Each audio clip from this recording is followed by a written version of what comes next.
Good afternoon, everyone. Hi there. My name is Rich Limesider with the PSLF Coalition. I say good afternoon, but I know that folks these days can log in from anywhere. So maybe you're on a beach somewhere. So maybe it's good evening, maybe it's good morning. Hope you all are having a wonderful day. We are going to have what I think is going to be a very engaging conversation today about public service loan forgiveness. And I know that's a topic that has been exciting and interesting, but also intimidating for literally hundreds of thousands of eligible New Yorkers and millions across the country. So welcome to today's conversation, and I hope we're able to move you along in the process. We've got two goals today. The first goal is to help you get your loans forgiven. And you are going to hear me say multiple times in the next 25 to 30 minutes, and even during the Q&A afterwards, the absolute best, most important place for every single person to start is the help tool that is available on the federal government's website, StudentAid.gov/PSLF. If you have not gone through that help tool in the past 9 months, you should do that as quickly as possible. In fact, I will say, slightly joking, but I actually mean it. If you feel energized and ready to go use the help tool and you want to log off the conversation at any time, we'll be sorry to see you go, but thrilled that that's your next step. So feel free to shut this down any minute. If you're watching a recording later on, when you're ready to go use that help tool, you are in the best place to start. For those who actually want to open a new tab on your browser and use the help tool as we go along in the conversation today, that's also a perfectly reasonable thing to do.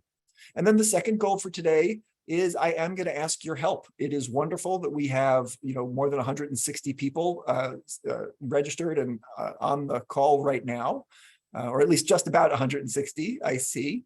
But there are thousands more of your colleagues, people who sit next to you, who you are on Zoom meetings with on a regular basis, and we have got to get the word out to everyone.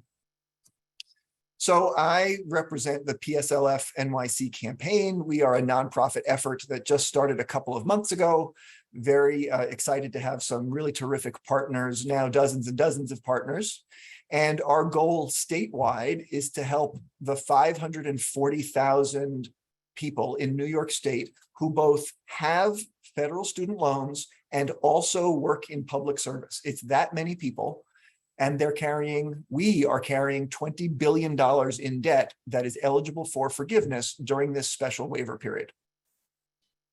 Really quickly about me, my name is pronounced lime cider. If there were a drink made out of limes, I always say it would be lime cider. And I have pretty much worked in the nonprofit sector my whole career. I was very lucky to have a wonderful undergraduate education. I went to social work school and also business school, and it cost a lot of money. And amazingly, the thing that brought me into this world is that every penny of my remaining federal student loans were forgiven on May 11th, 2022. I logged on and all of my loans were gone, and I have not been able to stop thinking about it or talking about it pretty much every day since then. I'm also thrilled today that Nancy Neerman is joining us. Nancy is a incredibly wise, thoughtful, and experienced financial counselor with the EdCap program. Whereas I can speak to my own personal experience and help coordinate this campaign, Nancy is the true expert on student loans, on the PSLF program. Nancy's available to respond to your questions during the entire session through the chat feature, and then we'll be around to be the real expert in the room when we do the Q&A afterwards. Nancy, if you're available, do you want to come off the mic and just say hi for a second? Hi, sure. Welcome, everybody. I'm so glad to see that there's so many of you on here. I'm already answering questions in the chat, so pay attention to the chat, pay attention to Rich, see what you need to do to make sure that you're eligible for PSLF this time around, and I'll be speaking to you as the presentation goes on. Thank you. Thanks, Nancy. And as you will all come to learn just over the next few minutes, when in doubt, follow Nancy's lead. And if I say anything that seems to contradict even slightly, she's the expert and the one to follow. So we'll do three things over the next hour. I'll talk briefly about how the program works. I will actually show how I went through the loan forgiveness process. You'll see screenshots of my personal loan account. and then we'll open it up to talk about next steps and Q&A. The public service loan forgiveness program, like I said, if you're ready to go to the website and use the help tool, that's great. But a little background never hurt. This is a program, as many of you know, that's been around for a long time. It was created in 2007, and it had all the good intentions in the world. The idea from the very beginning was that any nonprofit or government worker at all who strings together 10 years of service, the government has always thought of it as 120 payment periods, would have all of their remaining student loans forgiven. And it was a beautiful idea. It was open to anyone who worked at any qualifying employer. So whether you're a crossing guard and security guard, or the head of cardiology in a hospital, or the mayor of a city, or a child welfare worker, teacher, nurse, firefighter, all of those jobs count, because the only thing that matters is the employer, a nonprofit or a government agency. But unfortunately, there were parts of the law that were pretty messed up. And it was written so narrowly that after the first 14 years, only 0.1% of eligible Americans had actually had their loans forgiven. One of the biggest problems was that the law was written so that if you didn't have your paperwork exactly right on the first day of your job, that work experience couldn't count towards the 10 years. So for me, I actually had that experience. I applied for loan forgiveness in 2018 when I had put together my 10 years of eligible work. And I was told, so sorry, you hadn't checked one of the boxes back in 2008. Therefore, none of those 10 years of work can count towards the program. The federal government told me that they would start me at year 0, and I should come back in 2028 to see if I could get my loans forgiven after I'd done another 10 years of work. And unfortunately, hundreds of thousands of people had that awful experience. And so it's no wonder that either you've never heard of the Public Service Loan Forgiveness Program, or you've heard terrible things about the Public Service Loan Forgiveness Program. But all of that changed last October. It turns out that because COVID was declared a national emergency, that gives the United States Department of Education power to change existing programs without getting the kinds of permission they usually need. And so they did. They went line by line through the Public Service Loan Forgiveness Program and created a temporary waiver. Because it's connected to the COVID crisis, they could only make changes temporarily. That fixed almost everything that was wrong with the original program. And so, again, you don't actually need to know all the details of the original law or even how it was changed to know that the most important message is to go to that help tool and find out if you're eligible. But they changed the number of varieties of federal loans that qualify. They changed that rule that had impacted me, which said, even if everything wasn't right in your first few years, since you were working in the right place and doing everything else right, we can give you credit. So that's what they're doing right now. They can give retroactive credit to all of those years of service that so many of us on this Zoom call today have. Thousands of years of public service are represented by now nearly a couple hundred of us on this call right now. And so when I resubmitted my application form under the waiver, they went back and did give me credit for all 10 years of work.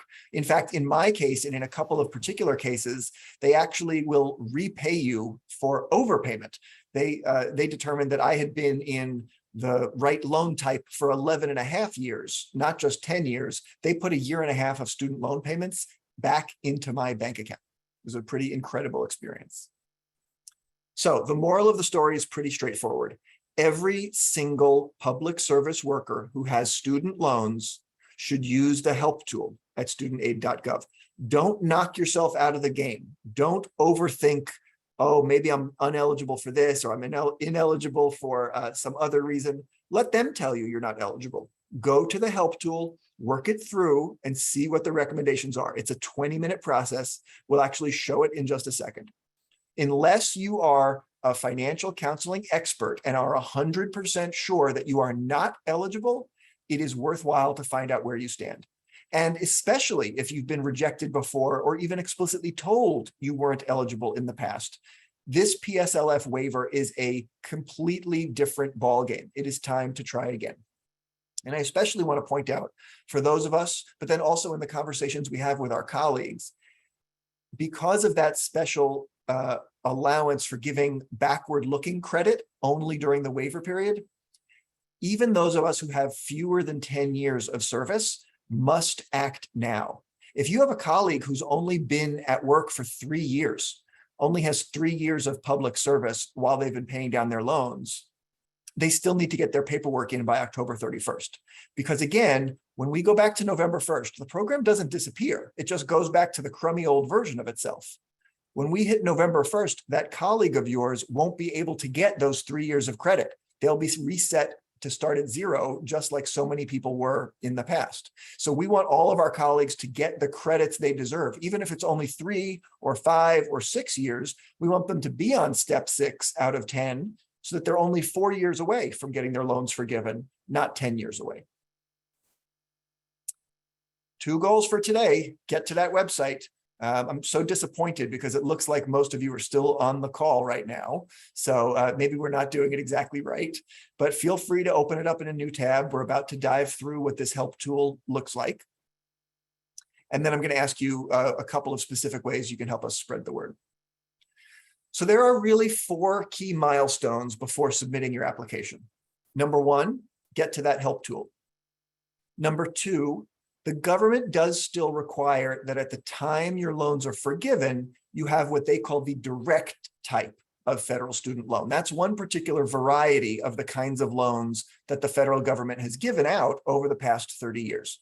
Now, given that they've distributed multiple kinds of federal loans, why they wrote this law to only allow forgiveness under one, I don't know. It's beyond me.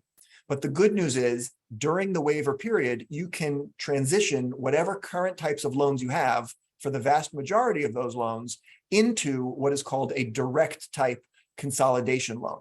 That is a very ordinary part of the process for most borrowers. The third step is you will need a cursive signature. I say cursive intentionally. It doesn't actually have to be wet ink.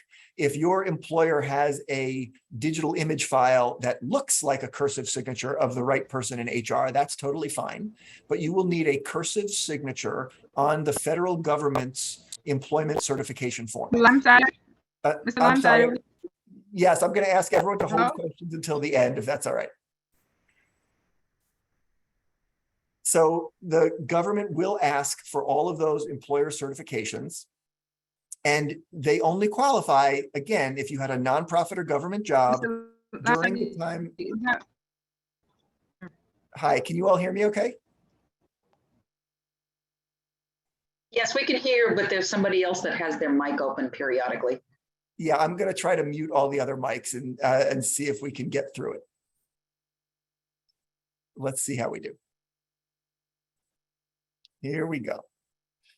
Okay, and so sorry, we're going to ask everyone to stay off the mics, and then we'll come back on after the presentation is done, and we'll have a good time for Q&A.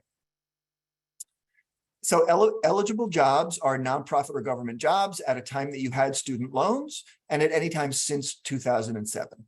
If you had a job from before 2007, unfortunately, that doesn't qualify for the period because only time after the original law was passed qualifies for the project. And then you submit your application form, which is a 1-page cover sheet on top of the employer certifications. All of those 4 steps have to happen by October 31st. The truth is, there is probably not more than an hour or 2 of paperwork for the vast majority of student loan borrowers. It is not a massive project. Getting your employer to sign the form, depending on how many employers you've had that add up back to 2007, it might take a week or 2 of going back and forth. Depends if you have to explain to HR. I know we have a lot of folks on the call today from ACS, working in child services in New York. ACS's personnel office has dedicated staff that are signing these forms every single day. You're going to get that stuff back really quickly. Not everybody is as lucky. And then after the deadline, as long as you get your forms in by the October 31st deadline, the government can take a long time to process your forms and give you the forgiveness, but that's okay. You don't at least lose any rights if that happens. Here's the website I've been talking about. This is the homepage of the help tool, StudentAid.gov/PSLF. It is not a bad website. The federal government has done a reasonably good job. They put a nice big yellow box at the top letting everybody know about the special PSLF waiver. If you feel like doing it, it's of course very wordy and it's a little bureaucratic. If you want, there's a super lengthy explanation for how to use the help tool. I think it's a little overkill, but if you like, you can click on that on the homepage and read about the help tool before you use the help tool. Most folks can just click login. If you've ever been to the student aid website for your FAFSA, for other reasons, you may have a login and a password that you know. If you don't, you just need your social security number and they will give you your login and password. And you're going to move forward to the help tool itself. Now, what's really beautiful about this process is that in order to forgive your loans, the government needs to know about your loans and it needs to know about where you've worked. Well, because you're applying at the federal government's website, they already know all about your loans. You don't need to bring an old tax return. You don't need to find a paper form that has information about your loans from your loan servicer. All of that information is already plugged in. And so the government is essentially filling out that part of the form on your behalf. What they don't know is where you've worked. And so the help tool allows you to type in information about all of your employers, including employers that you're not sure about. If you worked as a social worker somewhere and you can't remember, was that a private company or a nonprofit? What you need to do is type in their tax ID. So you do need that EIN or tax identification number for everywhere you've worked. You can always find that on your W-2. For most organizations, nonprofits in particular, you can just Google the name of the organization and EIN and it'll pop right up. And you're going to type that in using this help tool, and it will spit out some results for you. For those of us who do have the types of loans that are not the right fit, that aren't the direct type of loan, the help tool will recommend that you consolidate your loans. And you can actually do that right away.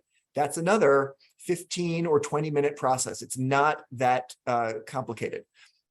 Consolidation is often a part where emotionally, a lot of us get stuck. It feels like we're doing something that's kind of a big deal financially. In fact, the federal government continues to own our loans. The federal government has contracted with a few different organizations, mostly nonprofits, to manage our loans for us. So that's what Navient and Nelnet and Mohila and Fed Loan Servicing, all these different companies don't actually own our loans. So when we're consolidating from one type of loan to another and moving from one loan servicing company to another, we're not really changing much about the underlying most important elements of the loans. There are a couple of special circumstances where consolidation would be more tricky. If you have parent loans that you took out on behalf of a child, you should get some one-on-one advice, and we'll talk about how to get that. If you've ever been in default or you're currently in default on your loans, you might need some one-on-one advice before you move ahead. But for the vast majority of borrowers, moving through consolidation is a very ordinary part of the process. And in fact, if your eyes are good enough, you can even see on the right hand of my screen, it says specifically who should complete this. People who are moving forward with the PSLF waiver are likely to need to complete this loan consolidation process. Then you need to get certifications from your employers. So the help tool will pre-fill these forms out for you. When you run the help tool, it's also going to ask what dates you worked for your employers. If you can't remember the exact dates that you worked there, do the help tool anyway. The help tool doesn't submit anything on your behalf without your permission. It just pre-fills some forms that you can print out and use. So since the help tool also helps you understand what you're qualified for, go run the help tool with your best guess of when you started and stopped working at any of your potentially relevant jobs. But when it is time for you to go get your employers to sign the form, you can either download the blank version of the form to give to your employer, or you can rerun that help tool once you know the exact dates that you worked at those places. The employer certification form is very straightforward. It is one page. It is name, address. When did you work there? Are you still working there? Were you full-time? Is this a government agency or a nonprofit? And then it's a signature by an authorized official at the bottom. The government has been very clear. They don't care who the authorized official is as long as the employer has authorized them. So that might be your old boss, it might be someone in HR, it might be the agency head or executive director. Whoever is comfortable signing this form and affirming that you worked there on those dates, the federal government is fine with that. It is very important that this form be legible so that on the off chance, if they ever needed to double check and wanted to confirm that you really did work there, they like to see a clear phone number. They like to see clear names as they go through the process. Once you get your employer forms, which on the official form from the government is actually page 2. And if you have 6 employers that you need to put together, you'll need 6 page 2s. Then you're going to sign the cover sheet. And the cover sheet is really the only application you need. And as I said, the government already knows all about your loans. You don't need to tell them how much debt you have, how long you've been paying, where you went to school. They got that. So all you need to do, your entire application, is just your contact information, a check mark that says either, I believe I qualify for forgiveness right now. And if you're anywhere close to 10 years, that's what you should check. Or a box that says, I don't think I'm at 10 years, but I'd still like to know where I stand. Again, even if you're not even close to 10 years, you must fill this form out to get the benefits of the waiver period. You fill out the checkbox, you sign at the bottom. Want to flag for you, the government hasn't gotten around to updating their forms over the past 8 months. So there's some language here that is explicitly not true under the PSLF waiver period. They just haven't made the changes yet. So for example, even though on the frequently asked questions page of the waiver, it says very clearly you don't in fact have to be employed by a qualifying employer at the time you apply. That language is still here on the page. Ignore it. You go forward, you sign the form and submit it to the address listed. This was my loan inbox. This is literally a screenshot of my process over the past few months. So I am the student loan nerd who had paid attention to this program. I tried and failed in 2018. I kept my eye on it anyway. I saw an article that said, oh, they were trying to do this waiver. They were trying to fix the program back in the fall. And so I resubmitted my 2-page form in early November. And like many of you will, the automated systems under the review process are still plugged in to the old bad version of the program. So under the original automated systems, I got a lot of rejections. I immediately got rejected. PSLF application results came 3 weeks later, rejection. I don't know why they had to send it to me 3 times, but they did. Rejection, rejection, rejection. Then in March, I got a letter saying, oh, we think you're halfway there. You've done 5 years. I knew that wasn't true. I knew I had done my 10 and more, but I actually didn't sweat it because I knew that the way the process works under this waiver is that they're doing a lot of manual outreach and counting and checking. So I just let them continue to work through the process. A month later, I got another update saying, oh, actually, we think you're 3/4 of the way there. I never called customer service. I never waited on hold. I didn't worry about it. May 11th, I get this incredible notification. Not just that I've done 120 of the required payments. In my case, I'd done 134. Congratulations, you're done. All of your loans are gone. I can't believe this notification. When I get it, I immediately run online. And this is this magical screen that is still there. I logged on this morning just to look at it and kind of pinch myself and remind myself, my student loans have been set to 0. So a couple of concluding notes. Every single person, unless you are expert enough to know that you don't qualify, you got to get to that help tool and give it a chance. Some of the forms and even some of the web pages don't reflect the waiver that we're in. So make sure if you are someone who likes to read about the stuff, who wants to read instructions and frequently asked questions, just make sure that you're reading pages that say waiver on them. Otherwise, you're going to get bad information. Most of us have a slow, bureaucratic, but straightforward path. Uh-oh, I guess it doesn't like my presentation anymore. Have a straightforward path through the process. You want to work as quickly as you can to get those employer certifications, to get that application form in once you've run the help tool. And many, if not most of us, are going to see a rejection message while the government sorts through it all. That is not necessarily the signal that they've messed up your case, that you have to go spend 6 hours waiting on a customer service hotline, that you need to seek one-on-one support. You're welcome to do that if you want, and we'll share resources and tools for all of that. But in many cases, simply waiting for several months is going to give the government a chance to work through all the papers and get everything straight.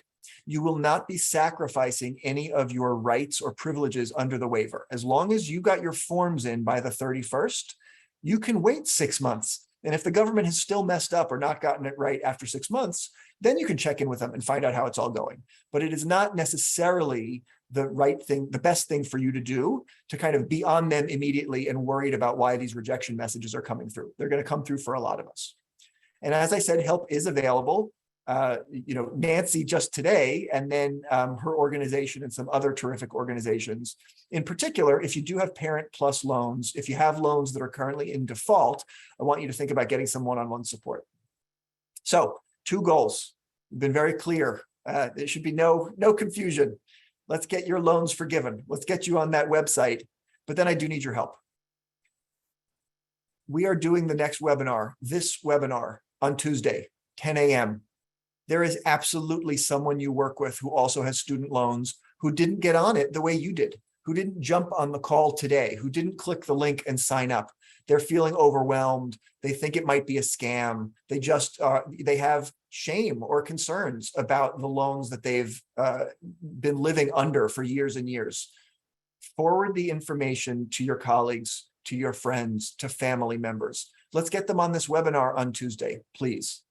And then please visit our website, pick your favorite social media, and like us, follow us, forward a post, help get the word out, because the truth is nobody's ever heard of our campaign because we just made it up.